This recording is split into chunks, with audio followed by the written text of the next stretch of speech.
শিক্ষকৰ ৰূপত দেখা গ'ল অভিভাৱকক। শিশুসকলক আগবঢ়াই নিবৰ বাবে বিদ্যালয়সমূহৰ ব্যতিক্ৰমী পদক্ষেপ। প্ৰাথমিক বিদ্যালয়সমূহত অনুষ্ঠিত হৈছে শিশু মেলা। অসমৰ শিক্ষা ব্যৱস্থালৈ বৰ্তমান সময়ত বহু পৰিৱৰ্তন আহিছে। আধুনিক সমাজখনৰ সৈতে ফেৰ মাৰিব পৰাকৈ শিক্ষা ব্যৱস্থাটোতো কিছু পৰিমাণে পৰিৱৰ্তন তথা সংশোধন কৰা দেখিবলৈ পোৱা গৈছে।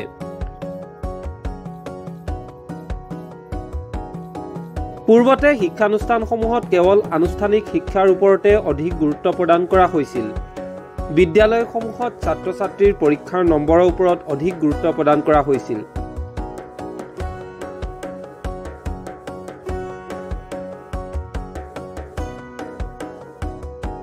কিন্তু বৰ্তমান সময়ত এই শিক্ষা ব্যৱস্থাত কিছুমান পৰিৱৰ্তন অনা দেখিবলৈ পোৱা গৈছে, য'ত শিক্ষাৰ্থীসকলৰ সৰ্বতো দিশতে যাতে আগবঢ়াই নিব পাৰি সেই উদ্দেশ্যে বিভিন্ন পদক্ষেপ চৰকাৰে গ্ৰহণ কৰা পৰিলক্ষিত হৈছে।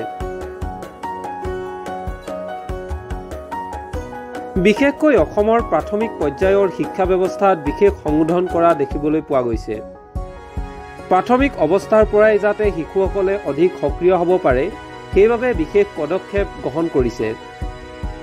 শিক্ষক শিক্ষাৰ্থীসকলৰ লগতে তেওঁলোকৰ অভিভাৱকসকলকো বিশেষ কৰ্মশালা প্ৰদান কৰাৰ লগতে অভিভাৱকসকলে যাতে ঘৰতে তেওঁলোকৰ সন্তানক শিক্ষা প্ৰদান কৰিব পাৰে সেই উদ্দেশ্যে বিশেষ কৰ্মশালা প্ৰদান কৰাও পৰিলক্ষিত হৈছে। অসমৰ ভিন্ন প্ৰান্তত থকা প্ৰাথমিক বিদ্যালয়সমূহত অনুষ্ঠিত হৈছে শিশু মেলা। সমান্তৰালভাৱে শিৱসাগৰ জিলাৰ নাজিৰা সমজিলাৰ 826 নং মাউত প্ৰাথমিক বিদ্যালয়তো ব্যতিক্ৰমী পৰিৱেশ দেখিবলৈ পোৱা গৈছে, য'ত ছাত্ৰ ছাত্ৰীৰ লগতে অভিভাৱকসকলেও শিক্ষক হিচাপে নিজৰ সন্তানক বিশেষ শিক্ষা প্ৰদান কৰা দেখা গৈছে।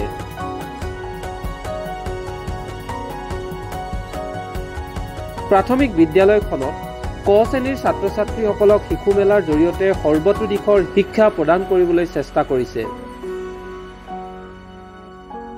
ক শ্ৰেণীৰ পৰাই যাতে ছাত্ৰ ছাত্ৰীৰ শাৰীৰিক মানসিক বৌদ্ধিক বিকাশ কৰিব পাৰি সেই উদ্দেশ্যে 826 নং মাউত প্ৰাথমিক বিদ্যালয়ে বিশেষ পদক্ষেপ গ্ৰহণ কৰিছে। বিভিন্ন ধৰণৰ প্ৰশ্ন, ফলমূলৰ পৰিচয়, ৰঙৰ পৰিচয়, সংখ্যাৰ খেল ইত্যাদিৰে শিক্ষাৰ্থীসকলৰ বৌদ্ধিক মানসিক শাৰীৰিক বিকাশ কৰিবলৈ চেষ্টা কৰা হৈছে।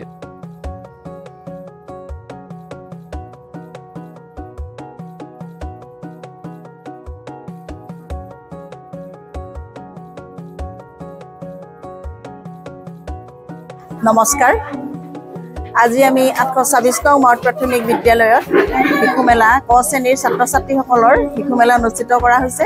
এই শিশু মেলাত যাতে ছাত্ৰ ছাত্ৰীসকলে সৰ্বাংগীন বিকাশ হয়, শাৰীৰিক বিকাশ, মানসিক বিকাশ, বৌদ্ধিক বিকাশ, ভাষাৰ বিকাশ, প্ৰাসাংখ্যিক ধাৰণা সকলোখিনি ধাৰণা যাতে ছাত্ৰ ছাত্ৰীসকলৰ ক শ্ৰেণীতেই স্পষ্ট হৈ যায়, সেয়েহে আমি কাৰ্যালয়ৰ নিৰ্দেশ মৰ্মে আজি আমাৰ বিদ্যালয়ত ক শ্ৰেণীৰ শিশু মেলা অনুষ্ঠিত কৰা হৈছে। আৰু এই শিশু মেলাত আমি ছাত্ৰ ছাত্ৰীসকলৰ যি দিশকেইটা বিকাশ হ'ব সেই বিকাশত আমি শিক্ষকসকল অন্তৰ্ভুক্ত হৈ নাথাকি গাৰ্জেনসকলকে আমি নিমন্ত্ৰণ কৰি আনি তেওঁলোকৰ শিশুসকলকনো ঘৰতো আমি বিদ্যালয়ত বুজোৱাৰ উপৰিও তেওঁলোকে ঘৰত নিজৰ সন্তানটিক বা শিশুসকলক কেনেকৈ বুজাব তাৰ বিষয়ে আমি তেওঁলোকক আজি 7খন টেবুলত 7গৰাকীক আমি অন্তৰ্ভুক্ত কৰাইছোঁ। আৰু তেওঁলোকে আজি নিৰ্দিষ্টকৈ নিজৰ নিজৰ টেবুলত বহি নিৰ্দিষ্ট কামখিনি নিয়াৰিকৈ কৰি গৈছে।